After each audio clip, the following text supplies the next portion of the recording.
যখন আমি মাঘ মাসের কনকনে শীতে রাত থাকতে উঠে গলা সারতে বসতাম, তখন আমার বন্ধুরা প্রায় সকলে ঘুমিয়ে ঘুমিয়ে ভোরের স্বপ্ন দেখত, যা নাকি সত্যি হয়ে ওঠে।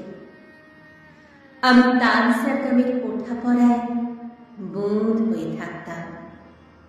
তখন স্বপ্ন টপ্ন দেখা হতো না, কেবল দুপুরে টিফিনের সময়ে স্কুলের পাশে বয়ে যাওয়া একলা নদীটির কাছে গিয়ে দাঁড়াতাম আর বলতাম, একদিন তোর মতো আমিও যাব, নানা দেশ, নানা মানুষ আর নানা অচেনার জগতে, দেখিস একদিন ঠিক যাব। পুজোর সময় বন্ধুরা দল বেঁধে ফুচকা খেত, ডাকলেও আমি সে দলে ফিরিনি।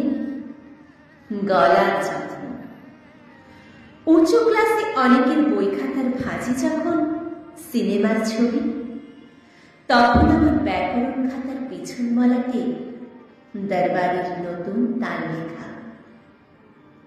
আমার গান আমার হাত ধরে নিয়ে যাচ্ছিল অন্য পথে, অনেক দূর থেকে দেখা যাচ্ছিল অন্য আকাশ, অন্য আলো, অন্য রং।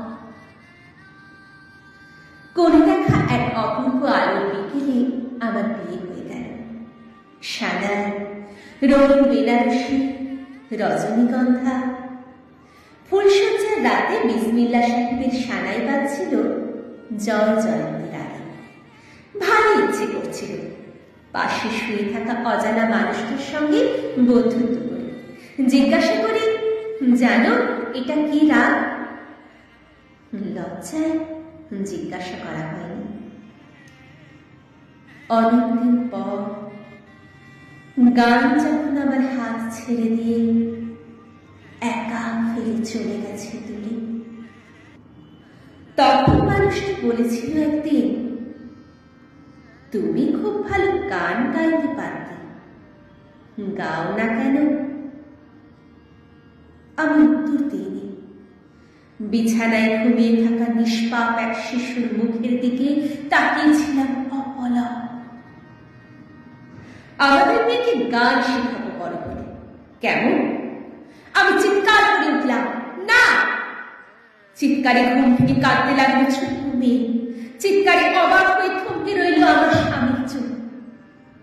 আমি খুব দীর্ঘস্বরে বললাম, না। ও সেলাই শিখবে, রান্না শিখবে, ঘর মোছা, বাসন মাজা শিখবে, মার্কেটিং করতে শিখবে, জানালায় পর্দা লাগাতে শিখবে, অসুখের সেবা করতে শিখবে, গান শিখবে না। গান তো টেপ রেকর্ডারেই পাওয়া যায়।